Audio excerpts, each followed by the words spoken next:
باللہ من الشیطان الرجیم۔ السلام علیکم۔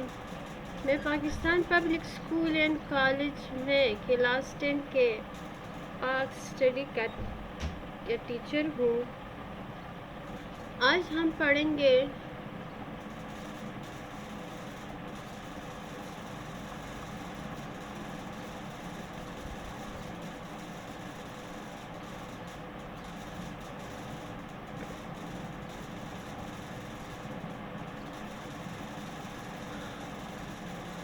باب نمبر 1 1971 اور سے لے کر 1977 کے دوران ہونے والی اقتصادی اصلاحات کے اہم پہلو کی وضاحت کے بارے میں۔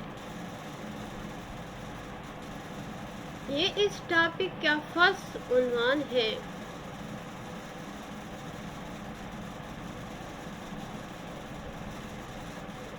پس منظر: جنرل یحییٰ خان نے 1970 میں جو انتخابات کرائے تھے، اس میں دو سیاسی پارٹی واضح طور پر سامنے آئے۔ مشرقی پاکستان میں عوامی لیگ نے واضح اکثریت حاصل کی اور مغربی پاکستان میں پیپلز پارٹی نے۔ دونوں پارٹیوں میں اختلافات پیدا ہو گئے اور دسمبر 1971 کو مشرقی پاکستان علیحدہ ہوا۔ اس کے بعد جنرل یحییٰ خان اپنے عہدے سے مستعفی ہوئے اور حکومت کی باغ دوڑ پیپلز پارٹی کے سربراہ ذوالفقار علی بھٹو کے حوالے کی گئی۔ یعنی جنرل یحییٰ خان نے 1971 میں جو انتخابات کرائے تھے، ان میں دو سیاسی پارٹی سامنے آئے اور اس میں فرسٹ مسلم لیگ اور دوسرا ہے پیپلز پارٹی۔ پھر بعد میں دونوں پارٹیوں میں اختلافات پیدا ہو گئے۔ اسی طرح دسمبر 1971 کو مشرقی پاکستان علیحدہ ہو گیا اور جنرل یحییٰ خان نے اس کے بعد اپنے عہدے سے مستعفی ہو گئے۔ اسی طرح ساری حکومت کی ذمہ داری ذوالفقار علی بھٹو پر آن پڑی۔ اب ذوالفقار علی بھٹو کا دورالحکومت 1971 سے لے کر 1977 تک۔ ذوالفقار علی بھٹو 20 دسمبر 1971 کو ملک کے پہلے سویلین مارشل لا ایڈمنسٹریٹر کی حیثیت سے اقتدار سنبھالا اور 20 اپریل 1972 تک ملک میں مارشل لا نافذ رہا۔ ذوالفقار علی بھٹو نے نہایت ہی نازک وقت میں اقتدار سنبھالا تھا۔ انہیں بے پناہ مشکلات درپیش تھے۔ 1971 کی جنگ میں 93,000 سے زیادہ افراد کو بھارت نے جنگی قیدی بنا لیا تھا۔ ان میں فوجی بھی تھے، مغربی پاکستان کے شہری بھی۔ نئی حکومت کو ان کی رہائی کے لیے حکمت عملی بنانی تھی اور اقدامات بھی کرنے تھے۔ عوام میں مایوسی پھیلی ہوئی تھی۔ نئی حکومت کو ان مایوسی دور کرنا، ان میں تعمیری نو کا عزم پیدا کرنا تھا۔ تعمیری نو یعنی نئے سرے سے تعمیر کرنا۔ ایسے حالات میں عوام کا تعاون حاصل کرنا حسن مشکل تھا۔ بحیثیت chief martial law administrator Zulfikar Ali Bhutto کے اختیارات لامحدود یعنی کم تھے اس وقت۔ ان اختیارات کو استعمال میں لاتے ہوئے بھٹو نے چاروں صوبوں میں اپنے نمائندوں کو گورنر مقرر کیا۔ ممتاز علی بھٹو کو سندھ کا، حیات محمد خان شرپور کو پختونخوا کا اور سابق شمال مغربی سرحدی صوبے کا اور غلام مصطفیٰ کر کو پنجاب کا، غوث بخش رئیس ثانی کو بلوچستان کا گورنر مقرر کیا۔ ذوالفقار علی بھٹو کی حکومت نے دسمبر 1971 میں تمام ریاستوں کے نوابوں کے جیب خرچے، وظائف و مراعات ختم کرنے کا اعلان کر دیا۔ سرمایہ دارانہ خاندانوں کے پاسپورٹ ضبط کیے تاکہ وہ سرمایہ باہر نہ منتقل کر سکیں۔ مارچ 1972 میں بدعنوانی کے الزامات کی بنا پر 313 سے زیادہ سرکاری ملازمین کو نااہل قرار دے کر برطرف کر دیا تاکہ نوکر شاہی کو قواعد و ضوابط کا پابند بنایا جا سکے. یعنی ذوالفقار علی بھٹو 20 دسمبر 1971 کو ملک کا پہلا یعنی سویلین مارشل کی حیثیت سے اپنا عہدہ سنبھالا اور 20 اپریل 1972 تک وہ ملک میں مارشل لا نافذ کیا. مارشل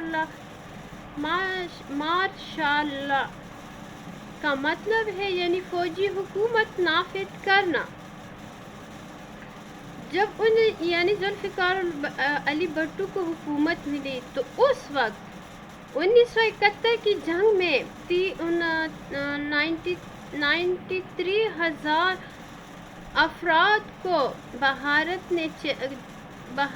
نے جنگی قیدی بنا لیا تھا جن میں زیادہ تر فوجی بھی تھے. اس وقت عوام میں مایوسی پھیلی ہوئی تھی اور نئی حکومت کو ان تمام عوام کی وہ مایوسی دور کرنا تھا اور ان میں نیا جذبہ پیدا کرنا تھا. اس لیے انہوں نے چاروں صوبوں میں اپنے نمائندے گورنر کو منتخب کیا یعنی ممتاز علی بھٹو کو سندھ کا، حیات محمد خان شرپور کو پختونخوا کا اور سابق شمال مغربی صوبہ سرحد کا غلام مصطفیٰ کر اور پنجاب کا غلام مصطفیٰ کر کو پنجاب کا اور بخش رحیل ثانی کو بلوچستان کا گورنر مقرر کیے. اور ذوالفقار علی بھٹو نے دسمبر 1971 میں تمام ریاست کے نوابوں کے جیب خرچے یعنی ان کی وظائف مراعات کے ختم کرنے کا اعلان کیا اور زیادہ تر سرمایہ دار خاندانوں کے پاسپورٹ یعنی سرمایہ دار خاندانوں کا پاسپورٹ جو زیادہ تر غیر ملکوں میں یعنی آنا جانا تھا، ان کا کاروبار تھا، ان کے پاسپورٹ ضبط کیے تاکہ وہ اپنا جیب خرچ یا اپنا سرمایہ باہر منتقل نہ کر سکے. اسی طرح انہوں نے بدعنوانی کے الزامات میں 300 سے زیادہ سرکاری ملازمین کو نااہل قرار دیا. یہ ذوالفقار علی بھٹو کی سب سے پہلے اقدامات تھی. بھٹو حکومت کی اصلاحات یعنی اب انہوں نے اصلاحات کس طرح کیے ہیں، کن شعبوں میں. ذوالفقار علی بھٹو جب چیف مارشل ایڈمنسٹریٹر کی حیثیت سے اقتدار سنبھالا تو ان کی کوشش یہ تھی کہ وہ اپنی وسیع اختیارات کو استعمال کرتے ہوئے اپنے منشور کی روشنی میں اصلاحات نافذ کریں. جب وہ وزیر اعظم بن گئے تو انہوں نے مندرجہ ذیل اصلاحات نافذ کیے. فرض ہے معاشرتی یا معاشی اصلاحات. ذوالفقار علی بھٹو پیپلز پارٹی کے منشور کے مطابق معاشی اصلاحات نافذ کیے. عوام کو اشیاء ضرورت کی قیمتوں میں رعایت دی. عوام کو اشیاء ضرورت یعنی روزمرہ کی ضرورت کی چیزوں کی قیمتوں میں ان میں کمی کر دی. کاشتکاروں کو کھاد، بیج، ٹریکٹر رعایتی نرخوں پر فراہم کیے. کاشتکاروں سے فصل خریدنے پر امدادی رقم دی گئی. ملازمین کی تنخواہ و مراعات پر نظر ثانی کی. ملازمین کے بے شمار اسکیلوں میں یکسانیت پیدا کر کے 22 اسکیل کر دی گئی. ملازمین کو قرضے کی سہولت فراہم کی گئی. پنشن کی شرح میں اضافہ کیا. کم تنخواہ پانے والے ملازمین کے بچوں کی فیس معاف کی گئی. ملازمین کی تفریحی سہولتوں میں بھی اضافہ کیا. فوت ہو جانے والی پنشنز کی بیوہ کو پنشن کی سہولت دی گئی. پولیس فورس کے لیے بھی دیگر ملازمین کی طرح متعدد سہولتوں اور مراعات کا اعلان کیا.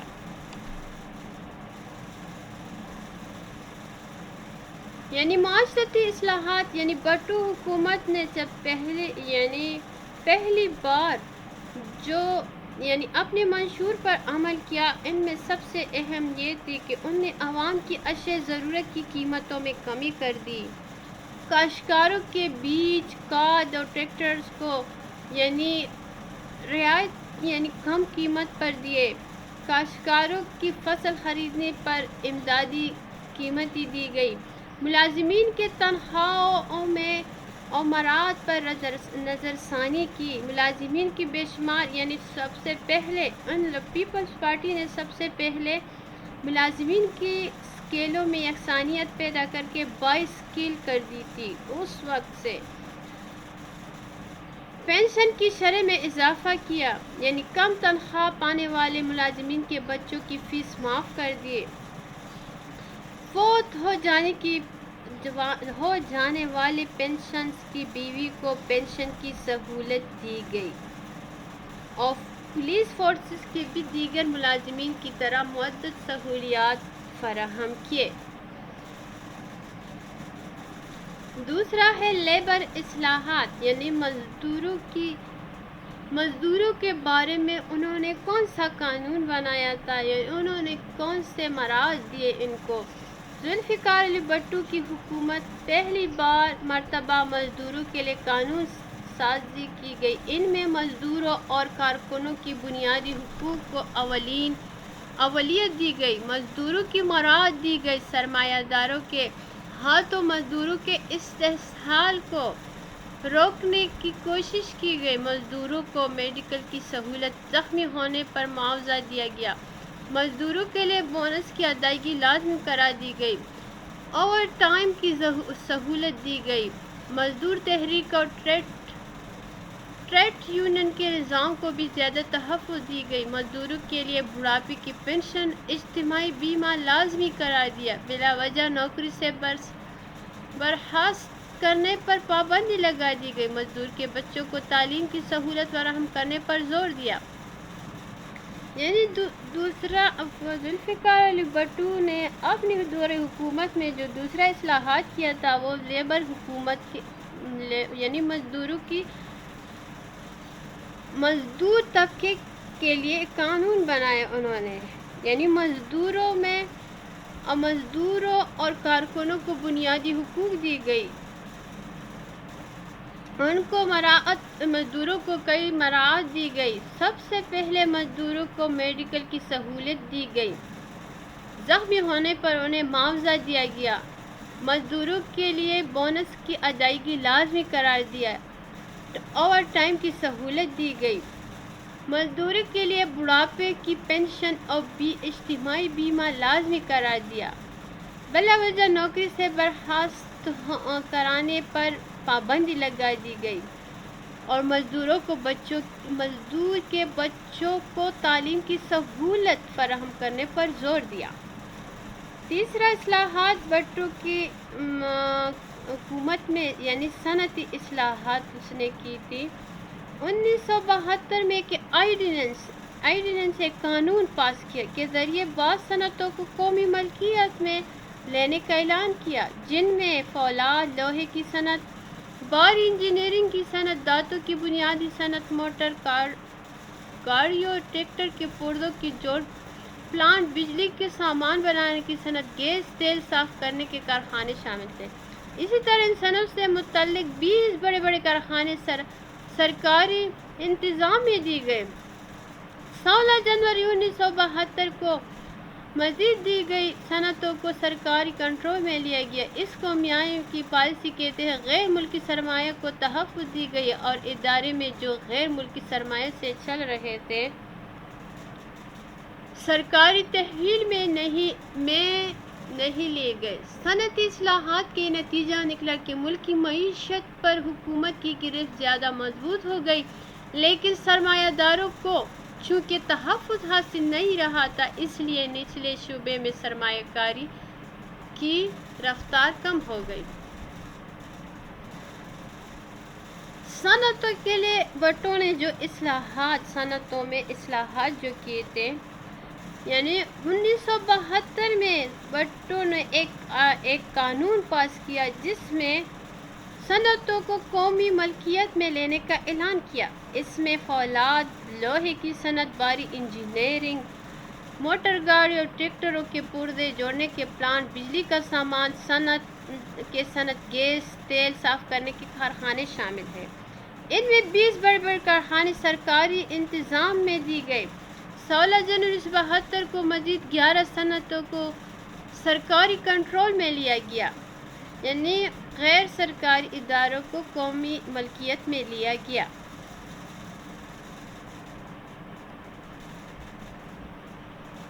اس لیے سرکاری تحویل میں لیے گئے اور زیادہ تر یعنی اس سے فائدہ یہ ہوا کہ صنعت یعنی ملک کی معیشت پر حکومت کی گرفت مضبوط ہو گئی۔ 4 ہے بیمہ زندگی اور بینک۔ بیمہ زندگی کا کاروبار کرنے والے تمام کمپنیوں کو 19 مارچ 1972 کو قومی ملکیت میں لیے گئے۔ ان تمام کو ملا کر نومبر 1972 میں اسٹیٹ لائف انشورنس کارپوریشن قائم کی گئی۔ 19 مئی 1972 کو ایک صدارتی حکم کے ذریعے تمام بینک کے قومیے میں لے گئے۔ قومیائی یعنی قومی ملکیت۔ ان کا control state bank of Pakistan کے حوالے کیا، تاہم اس اقدامات سے ان کارکنوں کی کارکردگی کا معیار گر گیا۔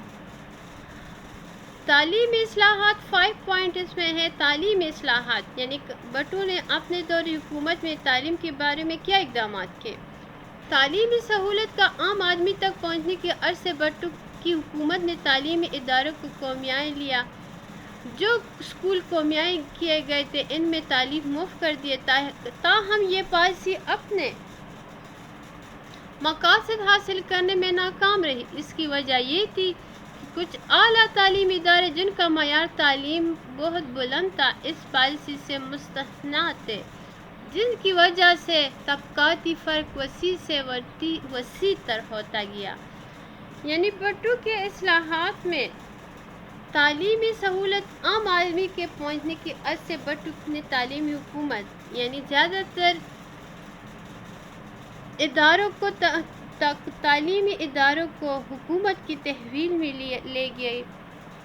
لے لیا۔ جو اسکول حکومت نے اپنی تحویل میں لیا وہ ان میں تعلیم مفت کرا دیا تاکہ یہ پالیسی، لیکن اس مقصد میں حکومت ناکام رہا کیونکہ اعلیٰ تعلیم ادارے جن کا معیار تعلیم بہت بلند تھا اس پالیسی سے مستثنیٰ تھے، جس کی وجہ سے طبقاتی فرق یعنی وسیع تر ہو گیا۔ چھٹا ہے زرعی اصلاحات، یعنی بھٹو کے دور حکومت میں زرعی اصلاحات کے لیے قوانین بنائے گئے۔ 1 مارچ 1972 کو بھٹو حکومت نے مندرجہ ذیل زرعی اصلاحات نافذ کرنے کا حکم دیا۔ حدی ملکیت 500 ایکڑ نہری، 1000 ایکڑ بارانی سے کم کر کے 150 ایکڑ نہری اور 300 ایکڑ بارانی مقرر کیے۔ زائد زمینیں جاگیرداروں زمینداروں سے بلا معاوضہ حاصل کر کے مزارعین میں تقسیم کیے گئے۔ مزارعین یعنی کسانوں میں مزدوروں میں تقسیم کی گئے۔ مزارعین کے بے دخلی پر پابندی لگا دی گئی۔ اب صرف پٹائی کا حصہ ادا نہ کرنے والے، لگان ادا نہ کرنے یا زرعی اصلاحات کو پورا نہ کرنے کی صورت میں بے دخلی ممکن تھا۔ مزارعین کو زمین کی فروخت کی صورت میں حق شفاء دیا گیا۔ بیج مہیا کرنا، لگان ابھیانہ کی ادائیگی مالکان کی ذمہ داری قرار دی گئی۔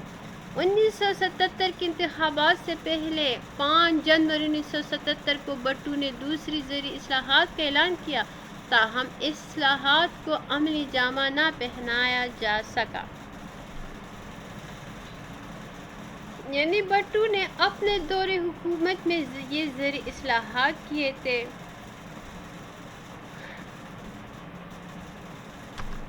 اب ہے 1973 کا آئین۔ اپریل 1973 میں 1973 کا آئین، 1956 کا آئین، 1962 کا آئین، یہ تینوں آئینے بنائے گئے ہیں۔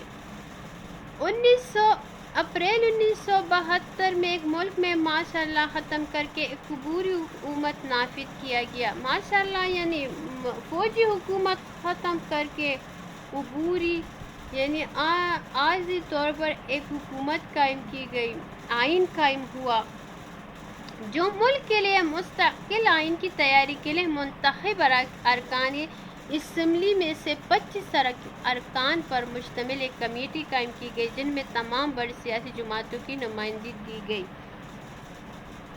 پاکستان کے نئے جمہوری حکومت نے ملک کو ایک نئی وفاقی پارلیمانی طرز قائم دیا۔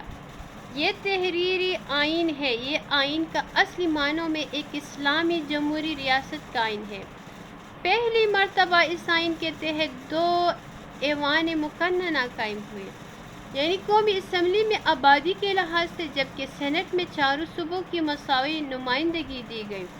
اس آئین میں صوبوں کو صوبائی خود مختاری دی گئی تھی، اس لیے اس کے حدود واضح تھے۔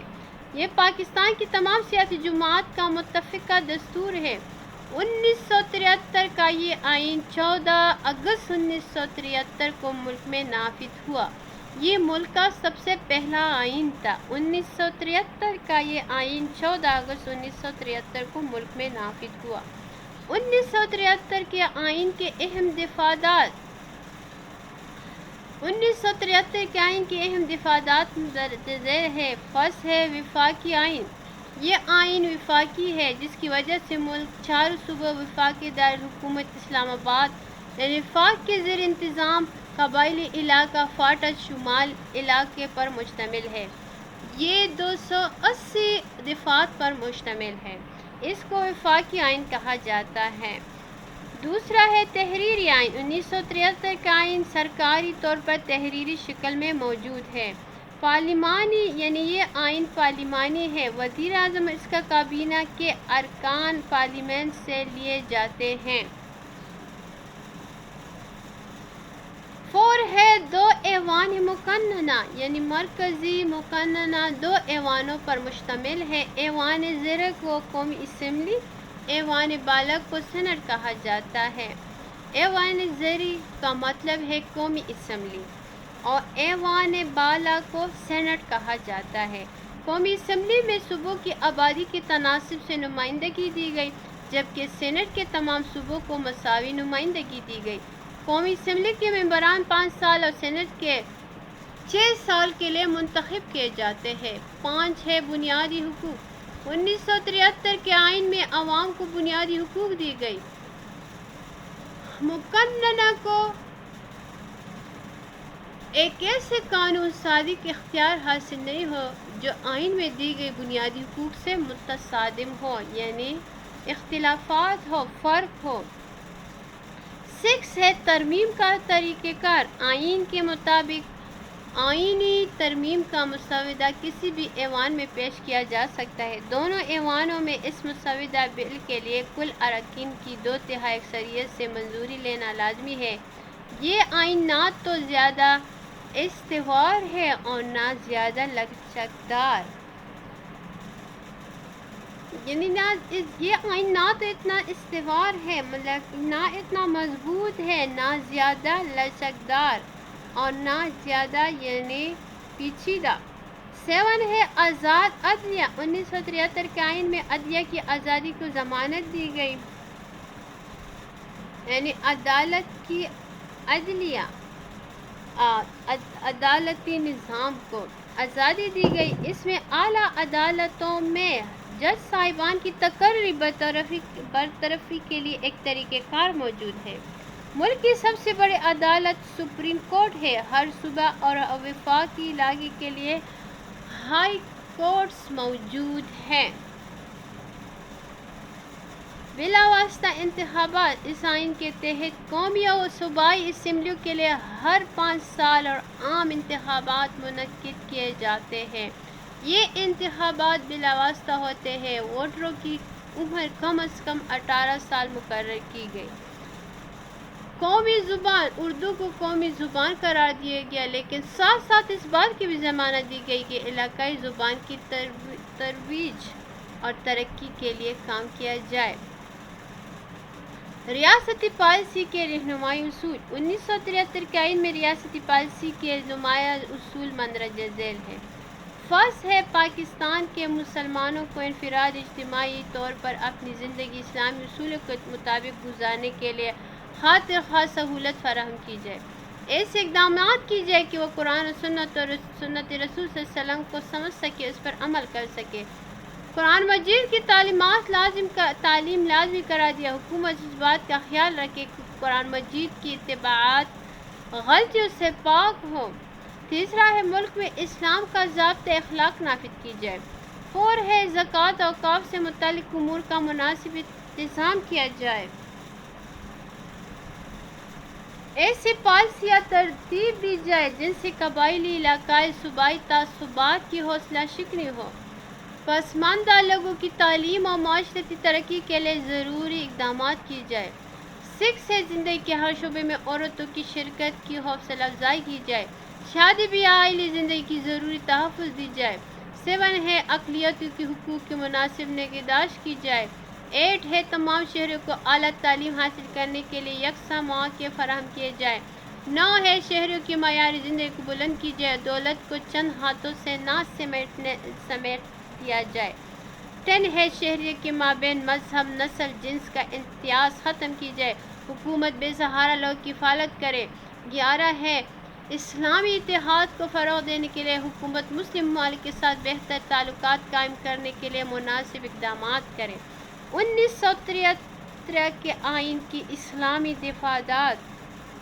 فرض ہے آئین کا افتتاحیہ میں کہا گیا کہ پوری کائنات کی حاکمیت اللہ تعالیٰ کو حاصل ہے اور پاکستان کے عوام حاکمیت کے اختیارات کا استعمال ایک مقدس امانت کے طور پر کرے۔ دوسرا ہے آئین کے تحت ملک کا نام اسلامی جمہوریہ پاکستان رکھا گیا۔ 3 ہے 1973 کے آئین کے مطابق اسلام کو ملک کا سرکاری مذہب قرار دیا۔ 4 ہے آئین کے تحت صدر وزیر اعظم کے لیے مسلمان ہونے کی شرط رکھی گئی۔ 5 ہے ملک میں کوئی نئی قانون اسلام کی منافی یعنی برخلاف نہیں بنایا جائے گا۔ مروجہ قوانین کو یعنی موجودہ قانون کو اسلامی اصولوں کے مطابق بنانے کے لیے فوری اقدامات کی جائے۔ پاکستان کے مسلمانوں کو اس قابل بنایا جائے گا کہ اپنی انفرادی اجتماعی زندگی قرآن و سنت کے مطابق ڈال سکے۔ 1973 کے آئین میں مسلمانوں کی تعریف کی گئی جس سے خاتم النبوت پر ایمان لانا لازمی ہے۔ اس آئین کی روح سے مظاہر اور غیر مسلم اقلیتوں کو قرار دیا گیا۔ آئین میں وعدہ کیا گیا قرآن مجید اور اسلامیات کی تعلیم لازمی قرار دینے کے لیے اقدامات کیے جائیں گے۔ 9 آئین میں کہا گیا کہ سود، عصمت فروشی، جوا، شراب کا خاتمہ کیا جائے۔ عصمت فروشی کا مطلب ہے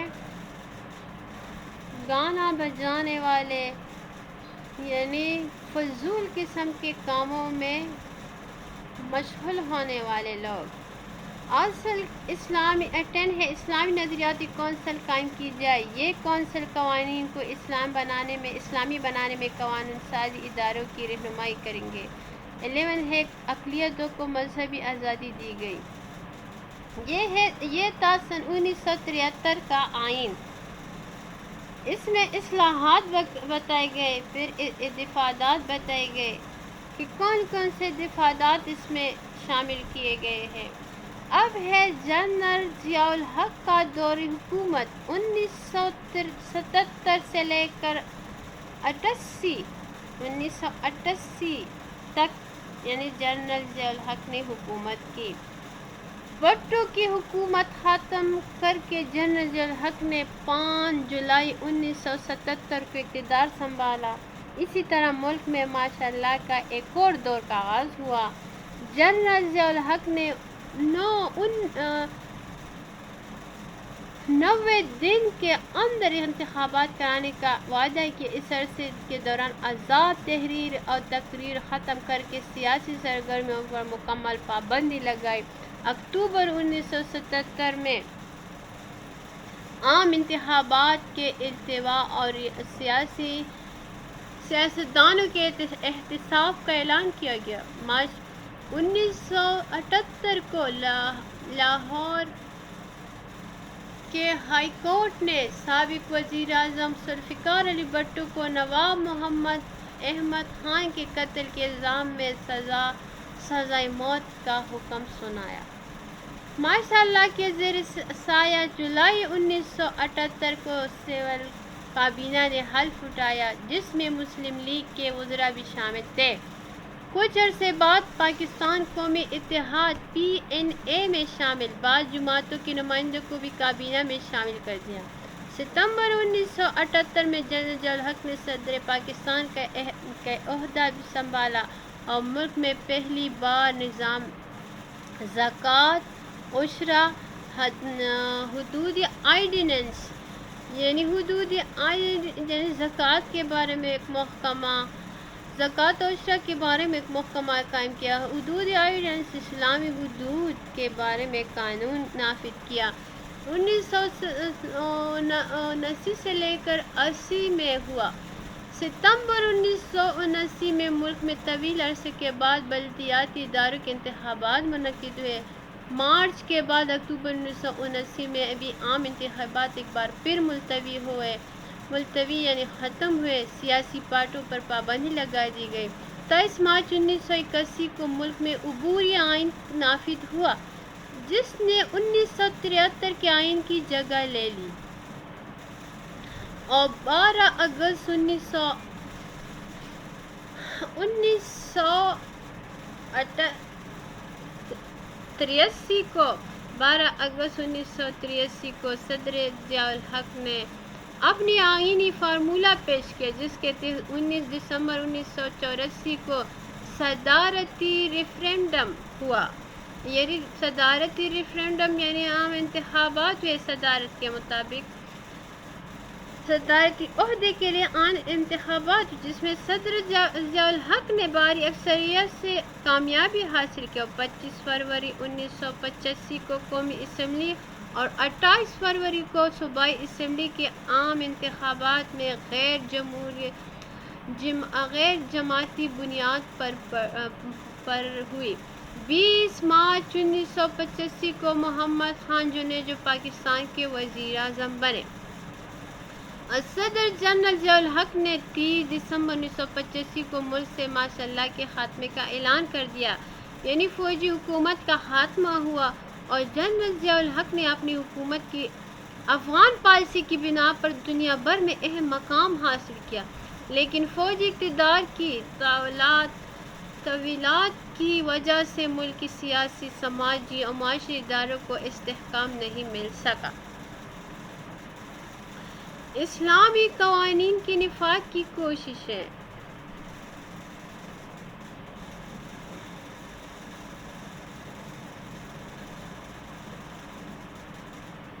جنرل ضیاء الحق کا دور حکومت 22 جولائی 1977 سے انہوں نے 77 میں اپنا اقتدار سنبھالا، یعنی فوجی حکومت کا آغاز ہوا۔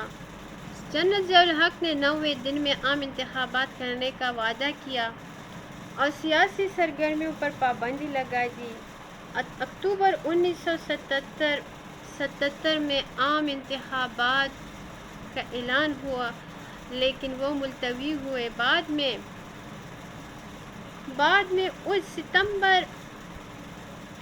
ستمبر 1978 میں جنرل ضیاء الحق نے صدر پاکستان کا عہدہ بھی سنبھالا۔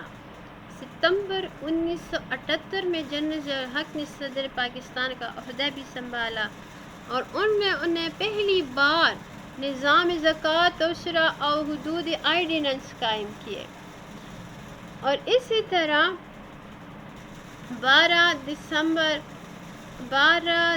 سے 23 مارچ 1981 کو ملک میں عبوری آئین نافذ ہوا، جس نے 1973 کے آئین کی جگہ لے لی، اور 12 اگست 1983 کو صدر جنرل ضیاء الحق نے اپنی آئینی فارمولہ پیش کیا، جس کے تحت 19 دسمبر 1984 کو صدارتی انتخابات ہوئے، جس میں بھاری اکثریت سے صدر جنرل ضیاء الحق نے کامیابی حاصل کی اور 25 فروری 1985 کو قومی اسمبلی اور 28 فروری کو صوبائی اسمبلی میں عام انتخابات ہوئے اور 20 دسمبر 1985 کو محمد خان جنیجو ملک کے وزیر اعظم بن گئے۔ اسی طرح جنرل ضیاء الحق نے 30 دسمبر 1985 کو ملک سے مارشل لاء کا خاتمے کا اعلان کر دیا۔ اسلامی قوانین کے نفاذ کی کوششیں۔ قیام پاکستان کے بعد عوام کی خواہش تھی کہ ملک کو اسلامی قوانین کا نفاذ کے عمل میں لایا جائے۔ اس ضمن میں 1977 میں مختلف سیاسی پارٹیوں نے نظام مصطفیٰ کے قیام کے سلسلے میں ایک بھرپور تحریک چلائی، چنانچہ پاکستان کے جنرل ضیاء الحق نے ملک کی باگڈور سنبھالتے ہوئے فوراً بعد 10 فروری 1979 کو ملک میں اسلامی حدود تعزیرات کا اعلان کیا، جس سے پاکستان کی تاریخ میں نظام اسلام کے نفاذ کے سلسلے میں سنگ میل کی حیثیت حاصل ہے۔ قرآن و حدیث میں شراب نوشی، زنا، چوری، قذف یعنی الزام تراشی کے لیے جو سزائیں موجود ہیں، ان کے نفاذ کا اعلان کیا۔ اس دور میں اسلامی قوانین کے نفاذ کے لیے جو اقدامات کیے وہ درج ذیل ہے۔ فرض ہے زکوٰۃ و عشرہ۔ 20 جون 1980 کو صدر پاکستان جنرل ضیاء الحق نے ملک میں زکوٰۃ و عشرہ کا آرڈیننس قائم کیا۔ اس کی روح سے حکومت کو اختیارات دی گئی کہ بینکوں میں جمع شدہ رقوم پر 2.5% حساب سے زکوٰۃ کی کاٹ سکتی ہے۔ یعنی زکوٰۃ و عشرہ کے بارے میں 20 جون 1980 کو صدر پاکستان جنرل ضیاء الحق نے ایک آرڈیننس قائم کیا، یعنی زکوٰۃ و عشرہ کے بارے میں ایک قانون نافذ کیا، جس کے بعد وہ بینکوں میں جمع شدہ رقوم پر 2.5% کے حساب سے زکوٰۃ کاٹ سکتی ہیں۔ اس کے بعد ہے زکوٰۃ کا فاؤنڈیشن۔ وفاقی حکومت نے فروری 1982 میں نیشنل زکوٰۃ فاؤنڈیشن قائم کیے۔ اس ادارے کے قیام کا مقصد مستحقین زکوٰۃ کی تربیت ہے تاکہ وہ ہمیشہ زکوٰۃ کا انحصار نہ کریں۔ اس مقصد کے لیے ابتدائی طور پر اس نے 10 کروڑ روپے مختص کیے۔ تیسرا ہے وفاقی شرعی عدالت۔ اسلامی نظام کے نفاذ کی رفتار کو تیز رکھنے کے لیے 1973 کے آئین میں ترمیم کی گئی، جس کے ذریعے ہر ہائی کورٹ میں 3 ججوں پر مشتمل ایک شریعتی بینچ، سپریم کورٹ میں 3 ججوں پر مشتمل ایک اپیلیٹ شریعت بینچ قائم کی گئی۔ اس عدالت کو بجائے طور پر اختیارات حاصل تھی تاکہ کسی بھی قانون کو اسلامی حوالے سے درست نہ ہو تو یکسر ختم کر دے۔ شریعت بینچوں کا فیصلہ صدر مملکت سمیت ہر ایک کے لیے ماننا لازمی قرار دیا۔ البتہ سپریم کورٹ کے اپیلیٹ شریعت بینچ کے فیصلے کے خلاف حکومت اپیل کر سکتی ہے۔ 4 ہے خلفاء راشدین اہل بیت صحابہ کرام کی شان میں گستاخی کی سزا۔ حکومت نے آئین کی دفعہ 289 میں ترمیم کی تھی، جس کے تحت خلفاء راشدین اہل بیت صحابہ کرام کی شان میں گستاخی کرنے والوں کو 3 سال قید یا بمشقت یا جرمانہ یا دونوں سزائیں ایک ساتھ دینے کا فیصلہ کیا۔ 5 ہے مطالعہ پاکستان اسلامیات کی لازمی تعلیم۔ وفاقی حکومت نے تعلیمی اداروں میں BA BSc کی سطح تک تمام پیشہ ورانہ تعلیموں کے اداروں میں مطالعہ پاکستان اسلامیات کے مضامین کو لازم قرار دیا۔ البتہ غیر مسلموں کے لیے اس بات کی اجازت تھی کہ اسلامیات کے بجائے اخلاقیات کے مضامین اپنے لیے منتخب کر سکتے ہیں۔ 6 ہے احترام رمضان آرڈیننس، یعنی رمضان کے بارے میں ایک قانون۔ رمضان کے احترام کے بارے میں ایک قانون بنائے گئے۔ 1981 میں صدر جنرل ضیاء الحق نے احترام رمضان کے حوالے سے آرڈیننس جاری کی، جس کی روح سے ہر مسلمان رمضان مبارک میں روزے کے اوقات میں سرعام تمباکو نوشی، کھانے پینے سے باز رہے گا اور خلاف ورزی کی صورت میں 3 ماہ قید یا جرمانے یا پھر دونوں سزائیں مستحق ہوگا۔ 1984 میں جنرل ضیاء الحق نے نظام صلوات کے قیام کے سلسلے میں بھی ہدایت نامے جاری کیے۔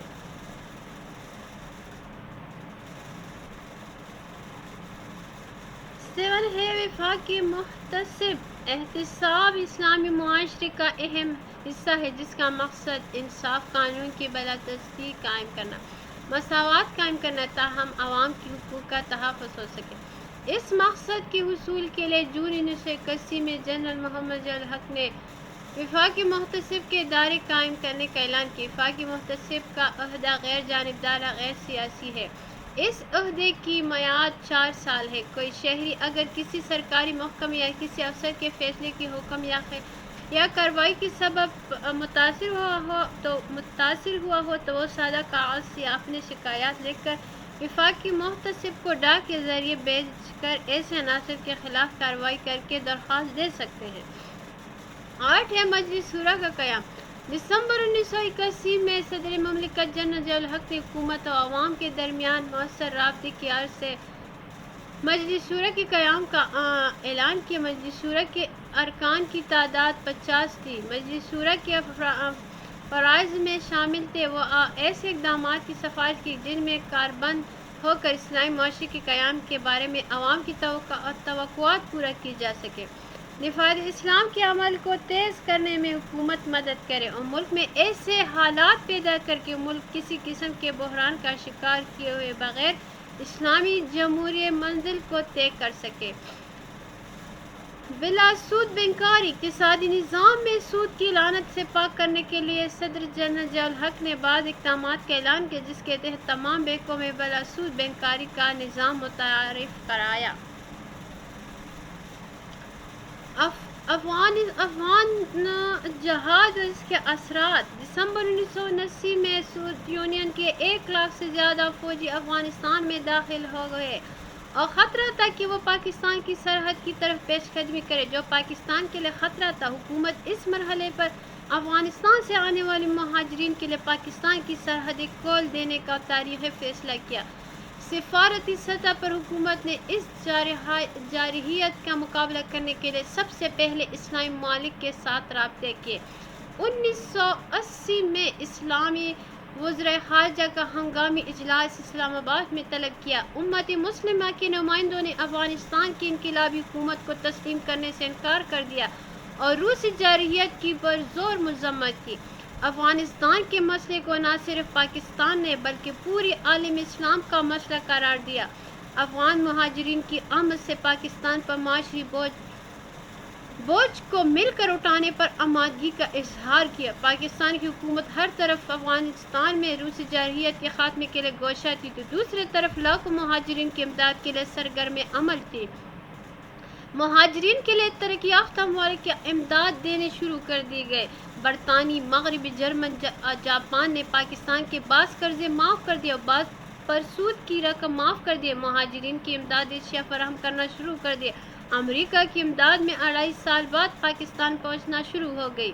افغان مہاجرین روایتی ہتھیاروں سے روس کا مقابلہ کر رہے تھے۔ روسی طیاروں کے مقابلے میں افغان مہاجرین کے پاس کسی قسم کے طیارہ شکن میزان نہ تھے۔ روس کے اچانک ہوائی حملوں سے مہاجرین کو کافی نقصان اٹھانا پڑا تھا، مگر مہاجرین کے حوصلے پھر بھی پست نہ ہوئے۔ پہلے 2 سالوں میں صرف پاکستان ہی افغان جہاد کی ہر لحاظ سے مدد کرتا رہا، البتہ بعد میں چین نے روسی ساحت کی بندوقیں مجاہد کو فراہم کی۔ اسلامی ممالک میں خاص طور پر سعودی عرب، کویت نے پاکستان کو معاشی وسائل فراہم کیے۔ عرب دنیا بہت سے رضاکار جہاد میں شامل ہونے کے لیے آئے۔ امریکہ نے افغان مہاجرین کو طیارہ شکن توپیں، سنگھرش میزائل فراہم کیے، جن کے پہنچنے سے جنگ کا نقشہ بدل ہو گیا اور روس افواج کے لیے واپسی کے علاوہ کوئی راستہ نہ بچ سکا۔ جنیوا مذاکرات سوویت یونین کے جب میخائیل گورباچوف برسر اقتدار آئے تو انہوں نے افغانستان کے مسئلے پر لچکدار رویہ اختیار کیا۔ 50,000 روسی فوج بے پناہ مالی نقصان کے بعد بالآخر روس اس مسئلے سے جان چھڑانا چاہتا تھا۔ اسی طرح دسمبر 1987 میں اقوام متحدہ کے ذریعے اس مسئلے کے حل پر اتفاق کیا گیا اور جنیوا مذاکرات کامیاب ہونے 10 جولائی 1988 کو گورباچوف نے اعلان کیا کہ اگر 15 مارچ تک جنیوا مذاکرات کامیاب ہو جائے تو 15 مئی 1988 سے روسی افواج کو واپسی شروع ہو جائے گی۔ اس سلسلے میں وزیر اعظم محمد خان جو صدر ضیاء الحق میں موقف میں واضح اختلافات تھا۔ وزیر اعظم جو 1 مارچ تک جنیوا معاہدے پر دستخط کرنے کو تیار تھے، جبکہ ضیاء الحق کا موقف تھا کہ اس مرحلے میں اصل مسئلہ روسی فوج کی واپسی نہیں بلکہ عبوری حکومت کے قیام ہے۔ اگر افغانستان میں عبوری حکومت قائم نہ ہوئی تو روسی افغانستان کو کٹ پتلی حکومت چھوڑ کر چلے جائیں گے۔ افغانستان میں خانہ جنگی شروع ہو جائے گی۔ تو دوسری بات یہ کہ جنیوا مذاکرات میں افغان مہاجرین کو فرقہ بنانا چاہا کیونکہ اس کے بغیر 35 لاکھ مہاجرین کی واپسی ممکن نہ ہوگی۔ ان تمام باتوں کے باوجود جنیوا نے معاہدے جنیوا پر دستخط کیے۔ پاکستانی معاشرے پر افغانی مہاجرین کے اثرات۔ روس افغانستان کی جنگ میں لگ بھگ 35 لاکھ افغانی ہجرت کر کے پاکستان آئے۔ اس مہاجرین کی ضرورت زندگی فراہم کرنے کے لیے پاکستانی حکومت نے دن رات ایک کر دیے۔ عالم اسلام دنیا کے باقی ممالک نے بھی افغان مہاجرین کی بڑھ چڑھ کر امداد کی۔ پاکستان میں غیر سرکاری تنظیموں یعنی NGO کا دور شروع ہوا۔ اس طرح پاکستانی عوام کو روزگار کے مواقع مل گئے۔ حکومت پاکستان کے مہاجرین کی پناہ دینا ہمدردانہ فعل تھا، مگر اس کے عمل سے یہاں کے معاشرے پر بہت منفی اثرات پڑے۔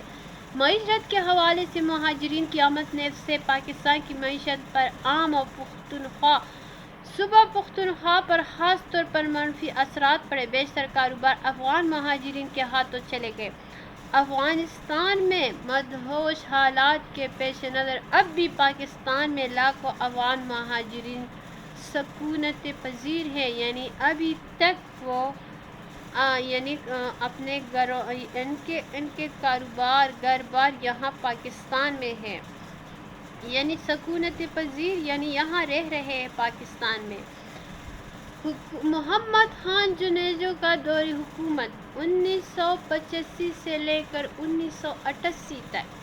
1985 میں قومی اور صوبائی اسمبلیوں کے انتخابات چونکہ غیر جمہوری بنیادوں پر ہوئی تھی، اس لیے وزیر اعظم کی نامزدگی ضروری ہو گئی تھی۔ صدر ضیاء الحق نے 20 دسمبر 1985 کو محمد خان جونیجو کو وزیر اعظم بنانے کا فیصلہ کیا۔ اس وقت محمد خان جونیجو سندھ سے قومی اسمبلی کے رکن تھے۔ اس ضمن میں صدر نے تمام صوبوں کے ارکان قومی اسمبلی سے ملاقات کیا اور وزارت عظمیٰ کے لیے محمد خان جونیجو کا نام تجویز کر کے ان کی رائے طلب کی، جس پر سب نے اتفاق کیا۔ اسی طرح 23 مارچ 1985 کو انہوں نے بحیثیت وزیر اعظم پاکستان اپنے عہدے کا حلف اٹھایا اور سیاسی جماعتوں کی بحالی۔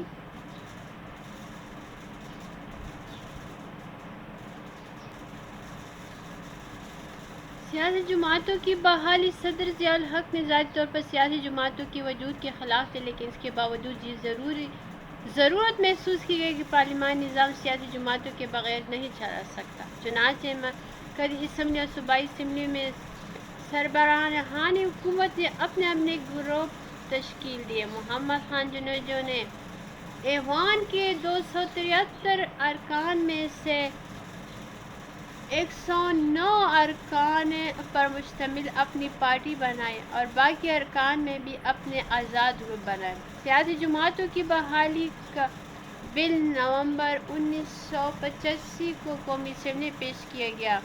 آزاد گروپ کی مخالفت کے باوجود اسے منظوری دی گئی اور سینیٹ میں بھی اس کی توثیق کی گئی اور صدر کے دستخط بھی یہ نافذ ہو گیا۔ مارشاء اللہ کا خاتمہ 1 جون 1985 کو پختونخوا اسمبلی اس وقت NWFP اسمبلی نے متفقہ طور پر ایک قرارداد منظور کی جس میں ماشاء اللہ کے خاتمے کا مطالبہ کیا۔ اس روز پنجاب بلوچستان کی اسمبلیوں نے بھی ماشاء اللہ کے خاتمے کا مطالبہ کیا۔ 10 جون کو قومی اسمبلی کے کچھ ارکان نے مطالبہ کیا کہ ماشاء اللہ کے خاتمے سے پہلے اسلامی نظام کے نفاذ کا اعلان کیا جائے۔ وزیر اعظم محمد خان جنیجو میں ماشاء اللہ ہٹانے کا مطالبہ کیا جس کی وجہ سے جنرل ضیاء الحق اور وزیر اعظم جنیجو میں اختلافات پیدا ہوئے گئے۔ صدر جنرل ضیاء الحق 8ویں ترمیم کے پاس کرنے کی شرط پر ماشاء اللہ کے خاتمے پر رضامند ہو گئے اور صدر ضیاء الحق نے 1 جنوری 1986 سے ماشاء اللہ اٹھایا۔ 5 نکاتی پروگرام۔ وزیر اعظم محمد خان جنیجو نے 31 دسمبر 1985 کو اپنے 5 نکاتی منشور کا اعلان کیا۔ یہ پروگرام 4 برسوں پر مشتمل تھا۔ اس پروگرام کے اہم نکات مندرجہ ذیل تھے: فرض ہے نظریہ پاکستان کی بنیاد پر ایک مستحکم اسلامی جمہوری نظام کا قیام۔ دوسرا ہے بےروزگاری کے خاتمے کے لیے عوام کی خوشحالی کو یقینی بنانے کے لیے منصفانہ معاشرتی نظام۔ تیسرا ہے ملک سے خواندگی دور کر کے قوم کو جدید سائنسی دور کے لیے تیار کرنا۔ 4 ہے بدعنوانی، رشوت، ناانصافی ختم کر کے عوام کو انصاف اور معاشرتی تحفظ فراہم کرنا۔ 5 ہے مضبوط دفاعی اور غیر وابستہ متوازن خارجہ پالیسی کے ذریعے ملک کے استحکام، قومی سلامتی اور خود مختاری کا تحفظ۔ وزیر اعظم نے کچی آبادی کے مالکینوں کو مالکانہ حقوق دی گئی۔ کراچی میں تیل گیس کی ترقی کارپوریشن کی جانب سے زیر سمندر تیل کی تلاش کے لیے اقدامات کیے گئے۔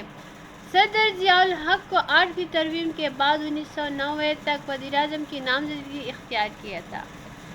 صدر نے سندھ کے محسوس حالات کے پیش نظر وزیر اعظم سندھ منتخب کیے تاکہ وہاں کے حالات پر سیاسی طور پر قابو پا سکے۔ محمد خان جنیجو برسر اقتدار آ کر ماشاء اللہ کی جس سے اس اندازے مذمت کی کہ صدر ضیاء الحق کو اس کی توقعات نہیں تھی۔ صدر ضیاء الحق نے کابینہ کی تشکیل کرتے ہوئے اپنے اعتماد کے بعد وزراء کو اہم شعبوں کی ذمہ داری دی تھی۔ چونکہ جنیجو نے دوسری مرتبہ کابینہ کی تشکیل نہ ہوئی جس سے ان کی دونوں میں مزید اختلافات پیدا ہو گئے، دوسری طرف افغان جہاد اپنی کامیابی کے منزل پر تھا۔ روس کے لیے افغان چھوڑنے کے علاوہ دوسرا راستہ نہ تھا۔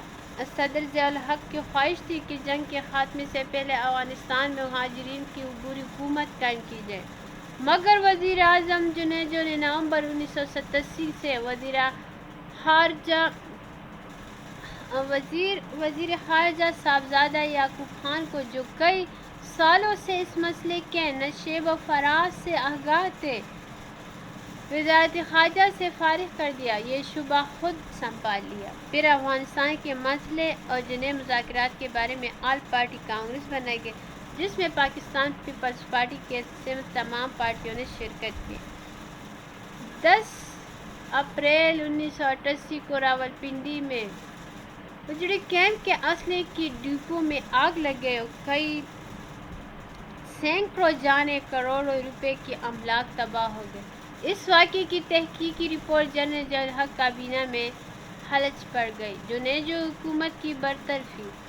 22 دسمبر 1988 کو وزیر اعظم محمد خان جنیجو کوریا کے دورے پر گئے۔ وہاں پر انہیں جمہوریت کی بحالی کے لیے جو بیانات دیے گئے ان میں فوج کی مذمت کا رنگ دیا گیا اور 29 مئی کو وزیر اعظم کی واپسی کے بعد صدر ضیاء الحق نے قومی اور صوبائی اسمبلیاں توڑ دی۔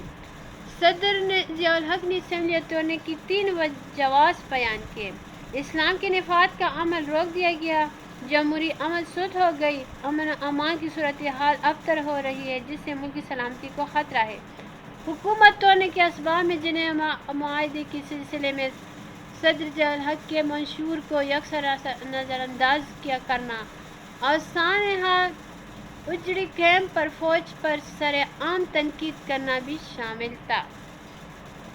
سانحہ بہاولپور محمد خان جنیجو کے عہدے سے برطرفی کے بعد صدر ضیاء الحق نے عام انتخابات کا اعلان کیا، لیکن انتخابات سے پہلے 17 اگست 1988 کو صدر ضیاء الحق کا طیارہ بہاولپور ایئرپورٹ سے پرواز کے تھوڑی دیر بعد حادثے کا شکار ہوا، جس کے نتیجے میں صدر ضیاء الحق سمیت 30 افراد جان بحق ہوئے۔ اس وقت سینیٹ کے چیئرمین غلام اسحاق ملک کے 7ویں صدر بنے اور مرزا اسلم بیگ ملک کے لیے چیف آف آرمی اسٹاف مقرر ہوئے۔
مشکل سوالات درست جواب کا انتخاب کریں۔ فرض ہے ذوالفقار علی بھٹو ملک کے پہلے سول مارشل لا ایڈمنسٹریٹر کب بنے؟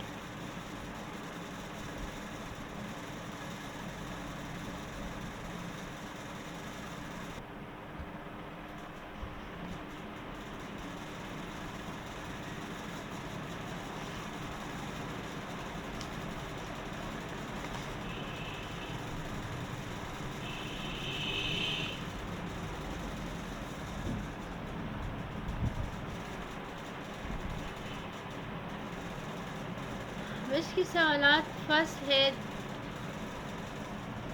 درست جواب کا انتخاب کریں۔ فرض ہے ذوالفقار علی بھٹو ملک کے پہلے سویلین مارشل لا ایڈمنسٹریٹر کب بنے؟ الف ہے 18 دسمبر 1971، 20 دسمبر 1971، 22 دسمبر 1972 اور دال ہے 23 دسمبر 1971۔ اس کا کریکٹ آنسر ہے 20 دسمبر 1971۔ دوسرا ہے صنعتوں کو قومی ملکیت میں لینے کا اعلان کب کیا گیا؟ 2 جنوری 1972، با ہے 12 جنوری 1972، جیم ہے 16 جنوری 1972، دال ہے 20 جنوری 1972۔ اس کا کریکٹ آنسر ہے 16 جنوری 1972۔ تیسرا ہے ذوالفقار علی بھٹو کی دور حکومت میں مارشل لا کب ختم ہوا؟ فرض ہے فروری 1972، با ہے مارچ 1972، جیم ہے اپریل 1972، دال ہے اگست 1972۔ اس کا کریکٹ ہے اپریل 1972۔ 4 پوائنٹ ہے 1973 کے آئین کی تیاری کے لیے کتنے ارکان پر مشتمل کمیٹی بنائی گئی؟ فرض ہے 15، با ہے 20، جیم ہے 22 اور دال ہے 25۔ یہاں پر کریکٹ ہے 25 ارکان پر مشتمل کمیٹی بنائی گئی۔ اس کا 5واں ہے اقتدار سنبھالنے کے بعد ضیاء الحق نے کتنے دنوں کے اندر انتخابات کرانے کا وعدہ کیا تھا؟ یہاں پر الف ہے 80 دن، با ہے 90 دن، جیم ہے 95 اور دال ہے 120۔ یہاں پر ہے کریکٹ آنسر ہے 90 دن کے اندر۔ 6 ہے جنرل ضیاء الحق نے صدر پاکستان کا عہدہ کب سنبھالا؟ جولائی 1977۔ با ہے جیم مارچ 1978۔ جیم ہے جولائی 1978۔ دال ہے ستمبر 1978۔ اس کا کریکٹ آنسر ہے جولائی 1977 کو۔ 7 ہے 20 جون 1980 کو صدر پاکستان جنرل ضیاء الحق نے کون سا آرڈیننس قائم کیا؟ فرسٹ ہے لیبر اصلاحات، سیکنڈ ہے اسلامی حدود تعزیرات، جیم ہے زکوٰۃ و عشرہ اور دال ہے زکوٰۃ فاؤنڈیشن۔ اس کا کریکٹ ہے زکوٰۃ و عشرہ۔ 7 ہے 5 نکاتی پروگرام کا اعلان کس وزیر اعظم نے کیا تھا؟ فرسٹ ہے بے نظیر بھٹو، جیم ہے با ہے محمد خان جنیجو، جیم ہے نواز شریف، دال ہے غلام مصطفیٰ جتوئی۔ اس کا کریکٹ آنسر ہے وزیر اعظم بے نظیر بھٹو نے 5 نکاتی پروگرام کا اعلان کیا تھا۔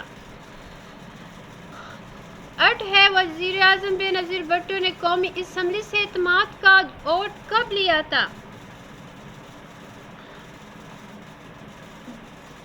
2 دسمبر 1988۔ با ہے 8 دسمبر 1988، جیم ہے 10 دسمبر 1988 اور دال ہے 12 دسمبر 1988۔ یہاں پر ہے 8 دسمبر، کریکٹ آنسر ہے 8 دسمبر 1988۔ 9 ہے پیپل ورکرز پروگرام کا آغاز کس نے کیا تھا؟ فرسٹ ہے وزیر اعظم محمد خان جنیجو، سیکنڈ ہے وزیر اعظم بے نظیر بھٹو، جیم ہے وزیر اعظم نواز شریف اور دال ہے صدر غلام اسحاق خان۔ اس کا آغاز کیا تھا وزیر اعظم بے نظیر بھٹو نے۔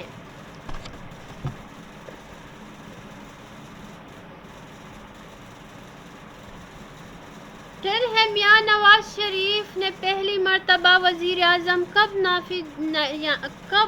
نامزد ہوئے؟ اس کا فرسٹ ہے 6 نومبر 1990، با ہے 6 دسمبر 1990، جیم ہے 6 جنوری 1991، دال ہے 6 فروری 1992۔ اس کا کریکٹ ہے 6 نومبر 1990۔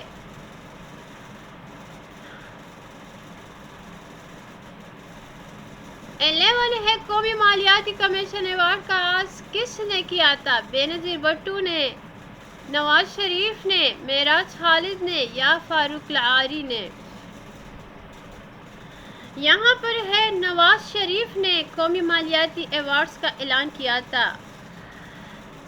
12 ہے 28 مئی 1998 کا دن پاکستان کی تاریخ میں کیوں اہم ہے؟ نواز شریف برسر اقتدار آئے، با ہے ماشاء اللہ نافذ کیا، جیم ہے خود روزگار اسکیم کا آغاز ہوا، دال ہے پاکستان ایٹمی طاقت بنا۔ دال یعنی کریکٹ آنسر ہے پاکستان ایٹمی طاقت بنا۔ دوسرا یہاں پر شارٹ کویشچن ہے، مندرجہ ذیل سوالات کے مختصر جوابات لکھیے۔ فرسٹ ہے صنعتوں کے قومیائی لینے کا اعلان کب ہوا اور کون کون سی صنعتیں قومیائی لی گئی؟ سیکنڈ ہے وفاقی شرعی عدالت کا قیام کب ہوا؟ تھرڈ ہے قومی محتسب سے کیا مراد ہے؟ 4 ہے جنیوا مذاکرات پر نوٹ لکھے۔ 5 ہے وزیر اعظم محمد خان جنیجو کا 5 نکاتی پروگرام بیان کرے۔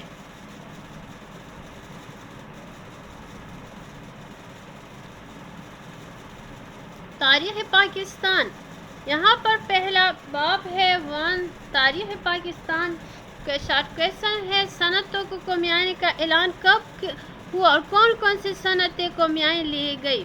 اس کا آنسر ہے ذوالفقار علی بھٹو کی دوری حکومت نے کئی اصلاحات نافذ کیے، جن میں صنعتوں سے متعلق اصلاحات نافذ کیے۔ 1972 میں ایک آرڈیننس کے ذریعے بعض صنعتوں کو قومی ملکیت میں لینے کا اعلان کیا، جن میں فولاد، لوہے کی صنعت، بھاری انجینئرنگ کی صنعت، دانتوں کی بنیادی صنعت، موٹر گاڑیوں، ٹریکٹروں کے پرزے جوڑنے کے پلانٹ، بجلی کا سامان بنانے کی صنعت، گیس تیل صاف کرنے کے کارخانے شامل تھے۔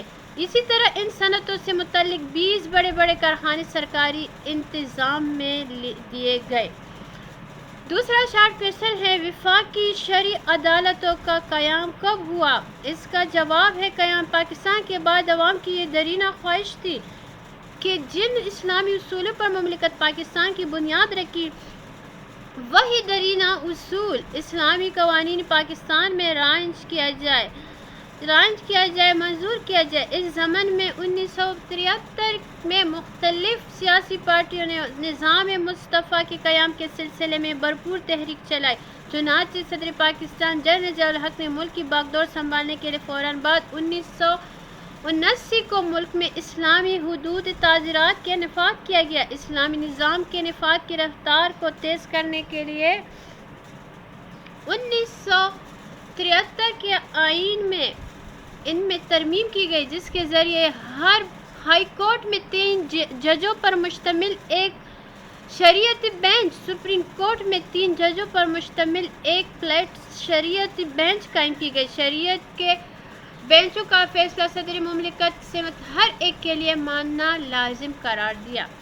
شارٹ کویشچن 3 ہے، وفاق محتسب سے کیا مراد ہے؟ اس کا جواب ہے عوام کے حقوق کے تحفظ کے لیے ضروری ہے کہ ملک میں انصاف کا بول بالا ہو، شریعت کی بالادستی ہو، مساوات کا نظام نافذ ہو۔ اس مقصد کے حصول کے لیے جون 1981 میں جنرل محمد ضیاء الحق نے وفاقی محتسب کے ادارے کا اعلان کیا۔ وفاقی محتسب کا عہدہ غیر جانبدارانہ، غیر سیاسی ہے۔ کوئی شہری اگر کسی سرکاری محکمے یا کسی افسر کے فیصلے یا حکم یا کارروائی کے سبب متاثر ہوا ہو تو وہ سادہ کاغذ پر اپنی شکایات لے کر وفاقی محتسب کو ڈاک کے ذریعے بھیج کر ایسے عناصر کے خلاف کارروائی کے لیے درخواست کر سکتا ہے۔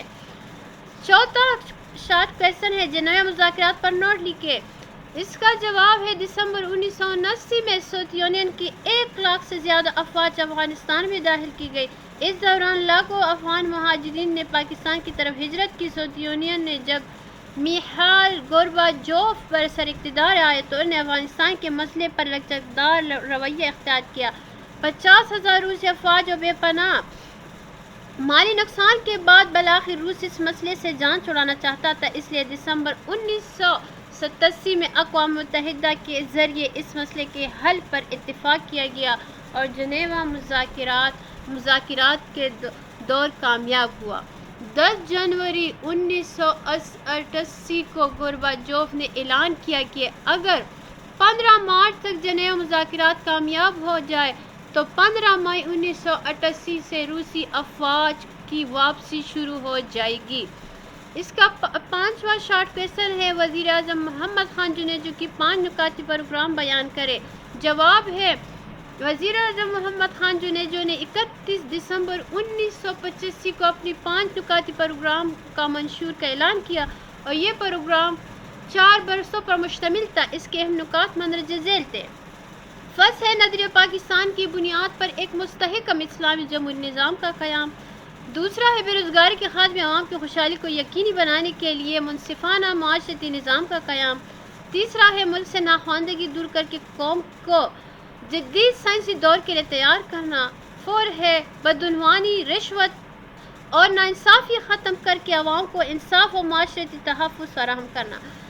5 ہے مضبوط دفاع، غیر وابستہ متوازن خارجی پالیسی کے ذریعے ملک کی استحکام، قومی سلامتی اور خود مختاری کا تحفظ۔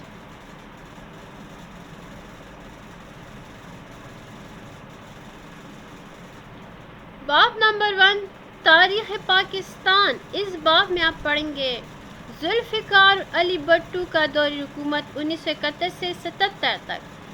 دوسرا ہے جنرل محمد ضیاء الحق کا دور حکومت 1977 سے لے کر 88 تک۔ تیسرا ہے محمد خان جنیجو کا دور حکومت 1985 سے لے کر 88 تک۔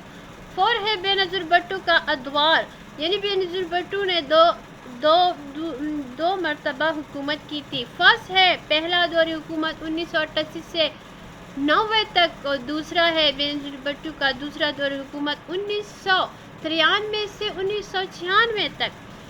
پانچواں ہے میاں نواز شریف کی حکومت کے ادوار۔ میاں نواز شریف نے بھی 2 مرتبہ حکومت کی۔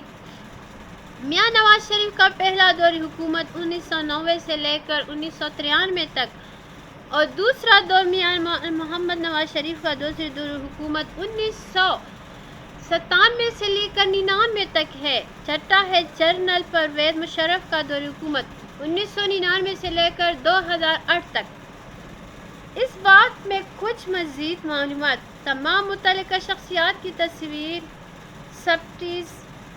سبسٹیز، لیبر ڈے، آئینی تحریری اور غیر تحریری آئین۔ 5 ہے 1973 کے آئین میں موجود بنیادی حقوق کی لسٹ۔ 6 ہے عدلیہ کی آزادی، اور 7 ہے ریفرنڈم۔ باب نمبر 1 تاریخ پاکستان۔ اس میں کوسچن نمبر 1 لانگ ہے۔ ذوالفقار علی بھٹو کی حکومت کی اصلاحات پر مفصل نوٹ لکھیں۔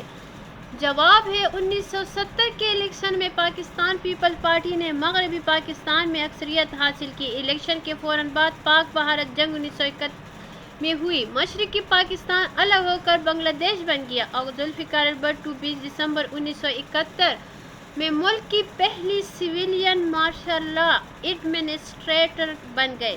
ابتدائی مشکلات ان کو جو درپیش آئے: 1971 کی جنگ میں 93,000 سے زیادہ افراد کو بھارت نے جنگی قیدی بنا لیا تھا۔ ان کی رہائی کے لیے اقدامات بھی کرنے تھے۔ سیکنڈ ہے نئی حکومت نے عوام کی مایوسی کو بھی دور کرنا تھا۔ تھرڈ ہے عوام میں تعمیر نو کا عزم پیدا کرنا تھا۔ 4 ہے اپنی منشور کی روشنی میں اصلاحات کا نفاذ بھی تھا۔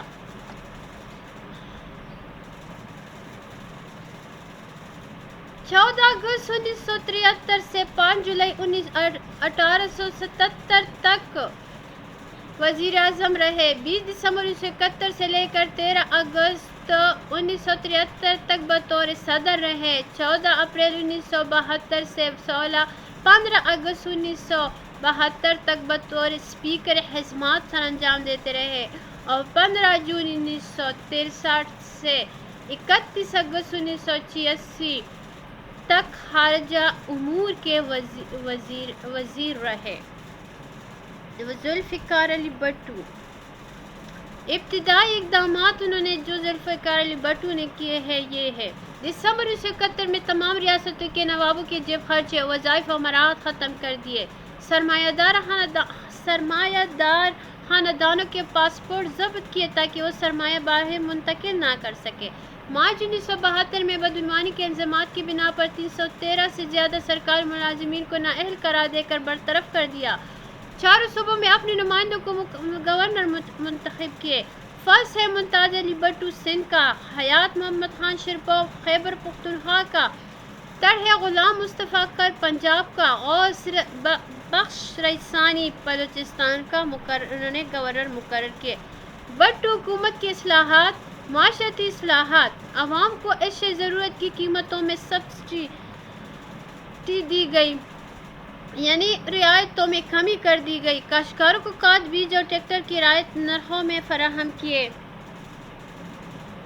ملازمین کے تنخواہ و مراعات پر نظر ثانی کی گئی۔ ملازمین کے بے شمار اسکیلوں میں یکسانیت پیدا کر کے 22 اسکیل کر دی گئی۔ ملازمین کو قرضے کی سہولت فراہم کی۔ پنشن کی شرح میں اضافہ کیا۔ کم تنخواہ پانے والے ملازمین کے بچوں کو تعلیمی سہولتوں کے لیے ان کی فیس معاف کر دی گئی۔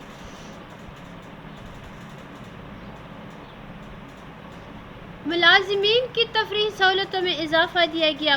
فوت ہو جانے کی پنشن کی صورت میں ان کی بیوہ کو پنشن کی سہولت دی گئی۔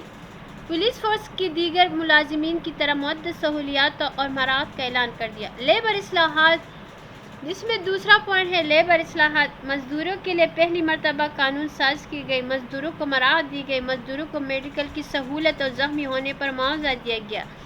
لیبر ڈے یعنی یکم مئی تمام دنیا میں مزدوروں کا عالمی دن منایا جاتا ہے۔ اس دن عام تعطیل ہوتی ہے۔ مزدوروں کے لیے بونس کی ادائیگی لازم قرار دیا اور اوور ٹائم کی سہولت دی گئی۔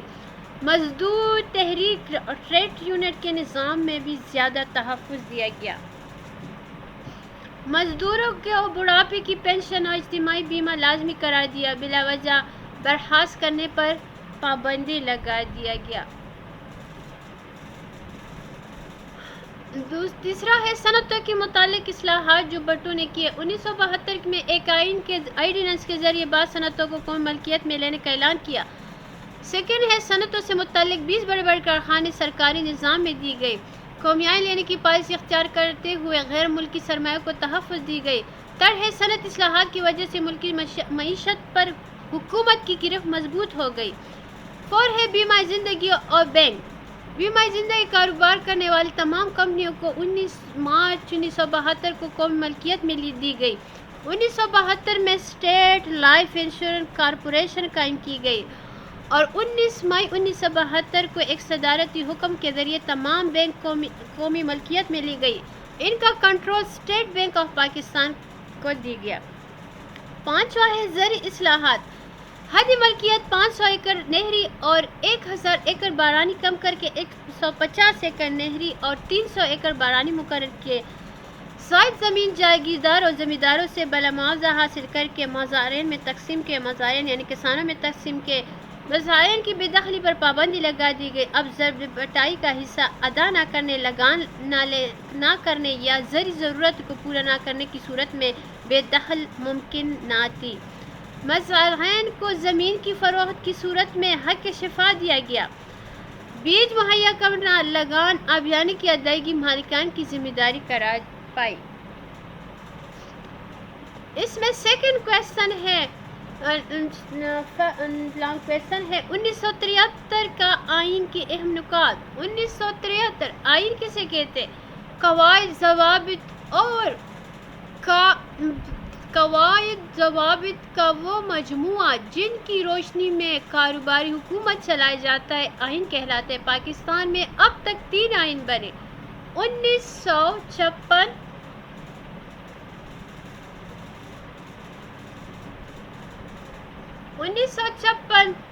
سیکنڈ ہے 1962 اور تھرڈ ہے 1963 کا آئین۔ لیکن اس کے بعد سیکنڈ لانگ کویسچن ہے 1973 کا آئین کے اہم نکات بیان کریں۔ جواب ہے 1973 کا آئین پاکستان کا تیسرا موجودہ آئین ہے۔ اپریل 1972 میں ملک میں ماشاء اللہ ختم کر کے ایک عبوری آئین نافذ کی گئی۔ منتخب ارکان اسمبلی میں سے 25 ارکان پر مشتمل ایک کمیٹی قائم کی گئی جن میں تمام بڑی سیاسی جماعتوں کی نمائندگی حاصل تھی۔ اس کا مقصد ملک کے لیے ایک مستقل آئین کی تیاری تھا۔ یہ پاکستان کی تمام سیاسی جماعتوں کا ایک متفقہ دستور ہے۔ 1973 کا آئین 14 اگست 1973 کو ملک میں نافذ ہوا۔ اہم خصوصیات نکات۔ تحریری آئین 1973 کا آئین کا ایک تحریری آئین ہے جو کہ 280 آرڈیننس پر مشتمل ہے۔ غیر تحریری آئین۔ دنیا میں برطانیہ ہی واحد ملک ہے جس کا آئین غیر تحریری ہے۔ نمائندگی قومی اسمبلی میں آبادی کے لحاظ سے جب سینٹ میں 4 صوبوں کی مساوی نمائندگی دی گئی۔ وفاقی طرز کا آئین۔ یہ آئین وفاقی ہے۔ اس میں صوبہ و وفاق کے درمیان اختیارات کی تقسیم واضح ہے۔ اس کی روح سے ملک 4 صوبوں وفاقی دارالحکومت اسلام آباد وفاق کے زیر انتظام قیام علاقوں میں قبائلی علاقوں فاٹا اور شمالی علاقوں پر مشتمل ہے۔ 4 ہے صوبائی خود مختاری۔ اس آئین میں صوبوں کو صوبائی خود مختاری حاصل تھی اس لیے یہ حدود واضح تھے۔ 5 ہے پارلیمانی طرز حکومت۔ یہ آئین پارلیمانی ہے۔ پارلیمنٹ ہی کے پاس کل اختیارات ہوتا ہے۔ وزیر اعظم اور وزراء پارلیمنٹ کے ممبر ہوتے ہیں۔ وزیر اعظم ہی حکومت کا سربراہ ہوتا ہے جس کی سربراہی میں حکومت اہم فیصلے کیے جاتے ہیں۔ 6 ہے 2 ایوان مقننہ۔ مرکزی مقننہ 2 ایوان پر مشتمل ہے۔ ایوان بالا کو سینٹ اور ایوان زیرہ کو قومی اسمبلی کہا جاتا ہے۔ قومی اسمبلی میں صوبوں کو آبادی کے تناسب سے نمائندگی دی گئی جبکہ سینٹ میں تمام صوبوں کو برابر نمائندگی دی گئی۔ اسلامی دفاعات۔ 1973 کے آئین میں بہت سارے اسلامی دفاعات شامل کی گئے۔ ملک کا نام اسلامی جمہوریہ پاکستان رکھا گیا۔ اسلام کو سرکاری مذہب کی حیثیت دی گئی. قرارداد مقاصد کو آرٹیکل 2A میں آئین کا مستقل حصہ بنا دیا. قرآن پاک اور قرآن مجید اسلامیات کی تعلیم لازم قرار دی گئی. اسلامی نظریاتی کونسل قائم کی گئی. اقتدار اعلیٰ اللہ تعالیٰ کو حاصل ہے. وفاقی شرعی عدالت قائم کی گئی. اقلیت کے حقوق کا تحفظ کیا جائے گا. اسلامی اتحاد اور اتفاق کو فروغ دینے کے لیے اسلامی ممالک سے بہترین تعلق قائم کیے جائیں گے. بنیادی حقوق 1973 کے آئین میں عوام کو بنیادی حقوق دی گئی. متفقہ مقننہ کو ایسے قوانین ساری اختیار حاصل ہے کہ آئین سے دی گئی بنیادی حقوق سے متصادم ہو یعنی مختلف ہو. ترمیم کا طریقہ. آئین میں ترمیم کے لیے کل ارکان کو 2/3 اکثریت ضروری ہے. آئین کے مطابق آئینی ترمیم کا مسودہ کسی بھی ایوان میں درپیش کیا جا سکتا ہے. نیم استوائی آئین. پاکستان کا آئین نیم استوار ہے، نہ لچکدار ہے نہ زیادہ سخت. عدلیہ آزاد. 1973 کے آئین میں عدلیہ کی آزادی کی ضمانت دی گئی. پرواہ ہے بلا واسطہ انتخابات. اس آئین کے تحت قومی اور صوبائی اسمبلیوں کے لیے عموماً 5 سال بعد عام انتخابات کیے جاتے. یہ انتخابات براہ راست ہوتے ہیں. عوام کے ووٹ کے ذریعے اپنے نمائندوں کا انتخاب کرتے ہیں. قومی زبان. اردو کو قومی زبان کی جگہ دی گئی، لیکن ساتھ ساتھ انتخابات کی بھی ضمانت دی گئی کہ علاقائی زبانوں کی تجویز اور ترقی کے کام کیا جا سکے گا. واضح زبان. اس آئین کی زبان بڑی واضح، صاف، نیم، عام فہم اور سادہ ہے. اختیارات کی تقسیم. اس آئین میں حکومت کی 3 شعبے یعنی انتظامیہ، مقننہ، عدلیہ کے درمیان. 1973 کے آئین میں موجودہ بنیادی حقوق: زندہ رہنے کا حق، جائیداد بنانے کا حق، شخصی آزادی، مذہبی آزادی، آزادی تقریر و تحریر، حق معاہدہ، حق انجمن سازی، حق خاندان، حق معاشرتی، حق تعلیم، حق مساوات، حق نمائندگی. اختیارات کی تقسیم کا اصول بالکل واضح ہے. کویسچن نمبر 3 لانگ کویسچن ہے. نظام اسلام کے لیے جنرل ضیاء الحق کی کوششیں تفصیل سے بیان کریں. جواب. 1973 میں ملک کے دوسرے عام انتخابات منعقد ہوئے، لیکن ملک کی دوسری پارٹیوں نے دھاندلی کا الزام لگا کر انتخابات کے نتائج کو ماننے سے انکار کر دیا. اس دوران مختلف سیاسی پارٹیوں نے نظام مصطفیٰ کے قیام کے سلسلے میں بھرپور تحریک چلائی. صدر جنرل ضیاء الحق نے 5 جولائی 1977 کو اقتدار سنبھالا. ملک کی باغ دور سنبھالتے فوراً بعد 10 فروری 1979 کو ملک میں اسلامی حدودی تعزیرات نافذ کا اعلان کیا، جسے پاکستان کی تاریخ میں نظام اسلام کے نفاذ کے سلسلے میں سنگمیل حیثیت حاصل ہے. قرآن پاک اور سنت رسول صلی اللہ علیہ وسلم میں شراب نوشی، زنا، چوری، قذف یعنی الزام تراشی کے لیے جو سزائیں موجود ہیں، ان کا نفاذ کا اعلان کیا. اقدامات: زکوٰۃ و عشرہ کا نظام. 20 جون 1980 صدر پاکستان جنرل ضیاء الحق نے ملک میں زکوٰۃ و عشرہ کا آرڈیننس نافذ کیا. بینکوں میں جمع شدہ رقوم پر 2.5% زکوٰۃ کی کٹوتی شروع کی گئی. یہ زکوٰۃ کی کٹوتی اب رمضان شریف کے پہلے دن کی جاتی ہے. دوسرا ہے زکوٰۃ فاؤنڈیشن کا قیام. وفاقی حکومت نے فروری 1982 میں نیشنل زکوٰۃ فاؤنڈیشن قائم کیا. وفاقی شرعی بینچ. اسلام کے نفاذ کے رفتار کو تیز کرنے کے لیے 1973 کے آئین میں ترمیم کی گئی، جس کے ذریعے ہائی کورٹ کو 3 ججوں پر مشتمل ایک شریعتی بینچ اور سپریم کورٹ کو 3 ججوں پر مشتمل اپیلیٹی شریعت بینچ قائم کی گئی. ان عدالت کے بجائے طور پر اختیارات حاصل تھی کہ وہ انتظامیہ میں سے کسی بھی قانون جو اسلامی حوالے سے درست نہ ہوگی یکساں ختم کیا جائے گا. 4 ہے خلفاء راشدین، اہل بیت اور صحابہ کرام کی شان میں گستاخی کی سزا. حکومت نے آئین کے دفاع 1989 میں ترمیم کی گئی، جس کے ذریعے خلفاء راشدین، اہل بیت اور اصحاب کرام کی شان میں گستاخی کرنے والوں کو 3 سال قید بمشقت جرمانے یا دونوں سزائیں ایک ساتھ دینے کا اعلان کر دیا. 5واں ہے مطالعہ پاکستان اسلامیات کی لازمی تعلیم. وفاقی حکومت نے تعلیمی اداروں میں BA BSc لیول تک تمام پیشہ ورانہ تعلیمی اداروں میں مطالعہ پاکستان اور تعلیم اسلامیات کی تعلیم لازم قرار دیا. 6 ہے احترام رمضان کی آرڈیننس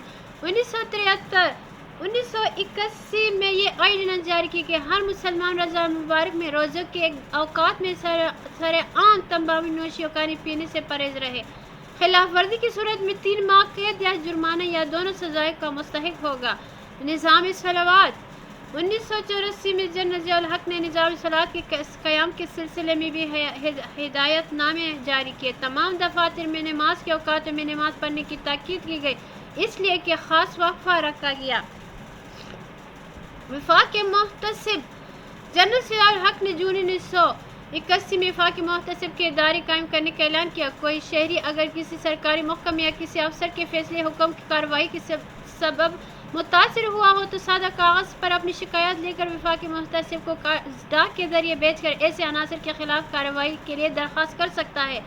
9 ہے مجلس شورا کا قیام دسمبر 1981 میں صدر جنرل ضیاء الحق نے حکومت و عوام کے درمیان مؤثر رابطہ عرض سے مجلس شورا کا قیام کا اعلان کیا۔ ان کے ارکان کی تعداد 50 تھی۔ فرائض ایسے اقدامات کرنا جن پر کاربند ہو کر اسلامی معاشرے کے قیام کے بارے میں عوام کی توقعات پر پورا اتر سکے۔ ملک میں ایسے حالات پیدا کرنا کہ ملک میں کسی قسم کی بحران کا شکار ہوئے شہری اسلامی جمہوریت منزل کو طے کر سکے۔ بلا سود بینکاری اقتصادی نظام میں سود کی لعنت سے پاک کرنے کے لیے جنرل ضیاء الحق نے بعض اقدامات کیے گئے جن کے تحت تمام بینکوں میں بلا سود بینکاری کا نظام متعارف کرایا۔ اسلامی شاعر اقتدار کو فروغ دینے کے لیے اقدامات عریانی فحش اور دیگر معاشی برائیوں کے خاتمے کے لیے سخت قوانین نافذ کیے۔ ریڈیو ٹیلی ویژن فلم اور اخبار رسائی کے اس امر کی ہدایت دی گئی کہ اسلامی رجحانات اسلامی اقتدار کی اشاعت کرے۔ ریڈیو ٹیلی ویژن پر اذان تلاوت کلام پاک عربی تداریس یعنی اسلامی اور اخلاقی پروگرام کا سلسلہ باقاعدگی سے شروع کیا گیا۔ ماہ رمضان میں حسن قرأت کے مقابلوں اور سبینہ محفلوں کا سرکاری طور پر اہتمام کیا گیا۔ چادر اور چار دیواری کے تحفظ کا وعدہ کیا گیا۔ 12واں ہے تعلیمی پالیسی پر نظر ثانی۔ تعلیم اور تدریس کا عمل کو اسلامی اقتدار سے زیادہ اہم کرنے کے لیے 1979 میں تعلیمی پالیسی پر نظر ثانی کی گئی۔ 13واں ہے مکاتب اسکیم کا اجرا۔ مکاتب اسکیم جاری کی گئی۔ دینی مدارس کی حالت بہتر بنانے کے لیے انہیں ضروری مالی امداد فراہم کیے۔ جائیداد اور ٹیکس کی معافی۔ یتیموں اور بیواؤں کی جائیدادوں کی ٹیکس کی ادائیگی سے مستثنی قرار دیا۔ کورٹ فیس کا خاتمہ۔ شہریوں کو سستا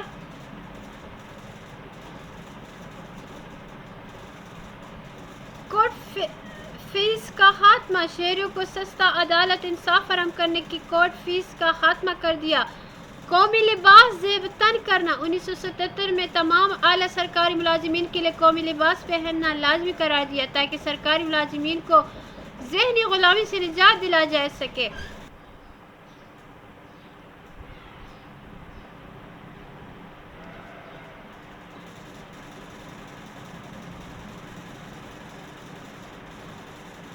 حج کی سہولیات اور دیگر مراحل۔ فریضہ حج کی ادائیگی کے لیے جانے والوں کو سعودی عرب کے تعاون سے مزید سہولیات اور دیگر مراحل دینے کی بندوبست کی گئی۔ حاجیوں کے علاج معالجے کے لیے موزوں سہولیات فراہم کرنے کا فیصلہ کیا گیا۔